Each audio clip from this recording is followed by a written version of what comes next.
सो बागेश्वर धाम हो गया या करौली सरकार हो गया या दिल्ली गुड़गांव में आपके पास मन्नू भैया हैं, सनी धाम है, या हिंदुओं के नहीं, ऐसे काफ़ी सारे मुसलमानों के भी ऐसे काफ़ी सारे दरबार हैं जहाँ पे काफ़ी सारे लोग जाते हैं और वहाँ पे कुछ कुछ तरह के चमत्कार होते हैं और ये सब चीज़ें सुर्खियों में रहते हैं। कहने का मतलब है, तो जानने वाली चीज़, समझने वाली चीज़ ये है कि यहाँ पे इतनी भीड़ है क्यों, और अगर इतनी भीड़ है तो जो ये लोग जो काम कर रहे हैं वो काम किस तरीके के काम कर रहे हैं। तो ये उंगली उठाने की ज़रूरत नहीं है कि ये लोग जो काम कर रहे हैं वो चमत्कार है, ये सही कर रहे हैं, गलत कर रहे हैं। या मैं भी इस वीडियो में ये नहीं बताने वाला हूँ कि ये सही है या गलत है, मैं सिर्फ आपको ये समझाने की कोशिश कर रहा हूँ कि जो लोग वहाँ जाते हैं यानी कि वो बीमार तो हैं ना, तो बीमारी तो है इसलिए वहाँ पे लोग जा रहे हैं, बहुत सारी भीड़ लग रखी है, तो बीमार हैं इसलिए जा रहे हैं।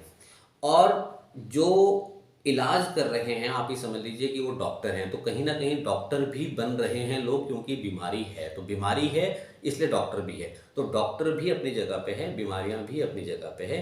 कई बार ऐसा होता है कि डॉक्टर जो होता है वो अच्छा काम करता है, कई बार होता है कि डॉक्टर अपने अच्छे काम तरीके से काम नहीं कर पाता है, कई बार डॉक्टर सही इलाज कर पाता है, कई बार नहीं कर पाता है, कई बार उसका हाथ में इलाज होता है, कई बार नहीं होता है, कई बार वो ज़्यादा लूट लेता है, उसको पता है कि मैं इलाज कर सकता हूँ लेकिन लूट भी सकता है। तो अच्छा आदमी या बुरा आदमी वो किसी भी प्रोफेशन में हो सकता है। ठीक हो गया।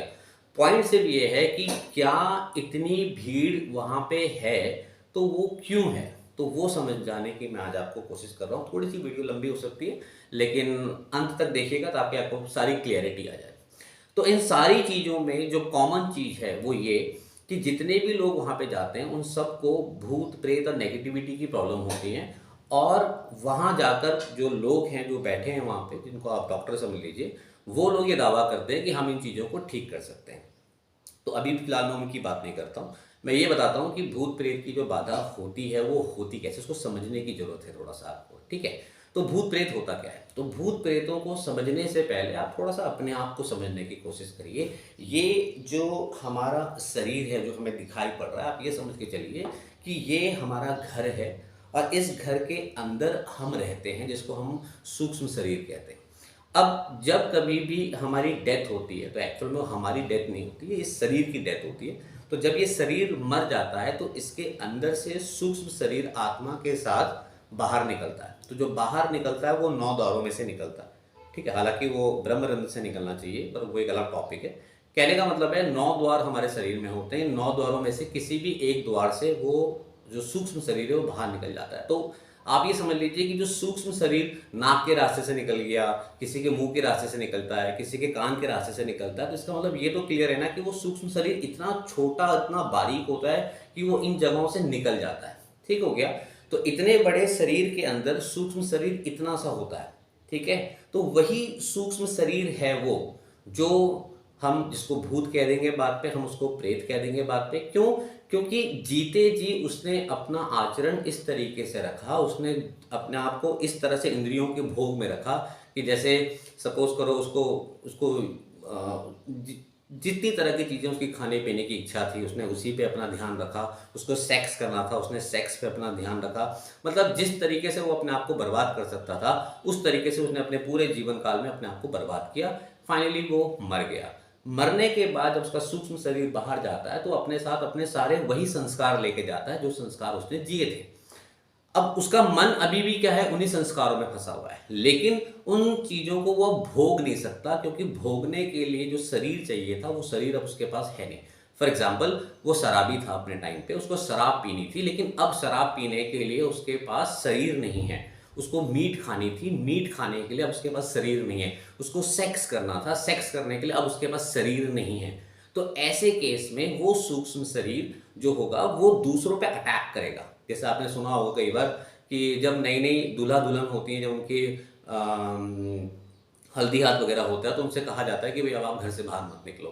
तो उसका लॉजिक और कुछ नहीं होता, सिर्फ यही होता है कि जब कभी भी आप चौराहे पे जाओगे या किसी ऐसी जगह पे जाओगे, सपोज करो वहाँ पे कोई भूत प्रेत है जो वहाँ पे रह रहा है, तो वो जब ऐसा कुछ देखेगा तो वो आपकी तरफ अट्रैक्ट होगा, वो होगा ही होगा।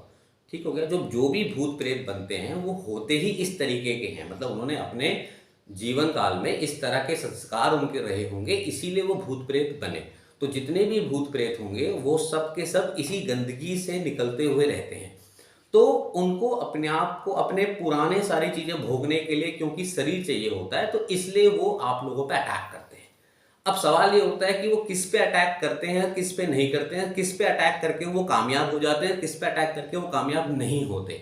तो अब आप ये समझ के चलिए कि इतना बड़ा आपका घर है और इस घर के अंदर इतने छोटे से हो आप जो रह रहे हो, यानी कि ये वही बात होगी जैसे कि आपका सपोज करो 10 कमरों का घर है और आप सिर्फ एक ही कमरे पे रहते हो, तो 9 कमरे आपके हमेशा खाली रहते हैं।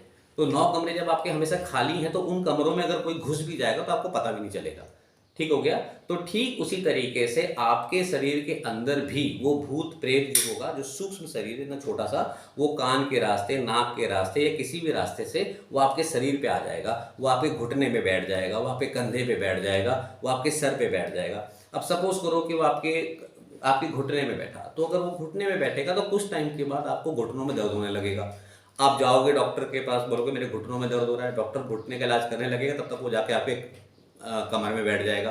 आप बोलोगे मेरा घुटना ठीक हो गया, लेकिन अब कुछ समय के बाद मेरे कमर में दर्द हो रहा है, अब मेरे कंधों में दर्द हो रहा है, अब मेरे सर में दर्द हो रहा है, अब मेरे जोड़ों में दर्द हो रहा है। तो इस तरह से वो आपकी बॉडी में घूमता घूमता रहेगा और वो उस तरीके से दर्द होता चला जाएगा। ठीक हो गया। तो डॉक्टर कभी भी इन चीज़ों को पकड़ नहीं पाता। अब क्योंकि डॉक्टर इन चीज़ों को पकड़ नहीं पाता, आप लोग थक जाते हो, सारा पैसा खराब कर देते हो अपना, और आपको इलाज नहीं मिल पाता, तब ऐसे केस में आप ऐसी जगहों में जाते हो और वहाँ जाके आपको निवारण मिलता है। अब देखने वाली चीज़ ये है कि निवारण अगर मिलता है तो वो भी किस तरीके से मिलता है और ऐसा क्या करें कि हमें कहीं भी जाने की ज़रूरत ना पड़े, हम घर बैठे ही ठीक हो जाएं। तो सबसे पहले तो आप ये समझने की कोशिश करिए कि आपकी बॉडी के अंदर आपका एक सूक्ष्म शरीर है। आप इस चीज़ को पहले क्लियर कर लीजिए। दूसरा, अगर आप अपने बॉडी में पूरे तरीके से जियोगे, पूरा खुल के जियोगे, अगर आपका, मैंने कहा ना, आपका सपोज करो आपके पास 10 कमरों का घर है, तो 10 के 10 कमरों में अगर आप ही रहोगे तो कोई दूसरा उसमें अटैक कर नहीं पाएगा, कोई आ ही नहीं पाएगा। तो यानी कि आपको अपने सूक्ष्म शरीर को फैलाना है। पूरे शरीर में आप ही का कब्जा होना चाहिए, किसी और का कब्जा नहीं होना चाहिए। ठीक हो गया। तो अगर पूरे शरीर में सिर्फ आप ही का कब्जा है तो कोई दूसरा आके उस पर अटैक नहीं कर सकता। ठीक है। अब सवाल ये होता है कि अगर हमारा सूक्ष्म शरीर इतना जरा सा है तो हम उसको फैलाएं कैसे, ये सवाल होता है। अब इसका तरीका क्या है? इसके लिए होता है मंत्र जाप। ठीक हो गया।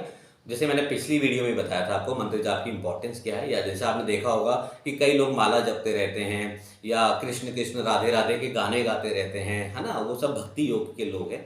पर कहने का मतलब है मंत्र जाप की जो इंपॉर्टेंस है वो मैं आपको बता रहा हूँ। तो जब कभी भी आप किसी भी एक शब्द को पकड़ के कंटिन्यूसली का जाप करते रहते हैं, वो एक शब्द कोई भी हो सकता है, मैंने बताया आपको, वो ओम ओम का जाप कर सकते हो आप, राम नाम का जाप कर सकते हो आप, राधे राधे का जाप कर सकते हो आप, शिव शिव का जाप कर सकते हो आप, अगर आप हिंदू नहीं हो, आप मुसलमान हो, तो आप अल्लाह अल्लाह का जाप कर सकते हो, आप गुरु नानक का जाप कर सकते हो। आप किसी भी शब्द को पकड़ के उस शब्द का जाप कर सकते हो। सारे शब्दों की उत्पत्ति का कारण सिर्फ एक ही है, वो परमात्मा। तो आप किसी भी एक शब्द को पकड़ के निरंतर अगर उसका जाप करते रहते हो तो वो शब्द आपके घट घट में बस जाता है और उसके बाद आपका जो सूक्ष्म शरीर है वो फैलना शुरू हो जाता है।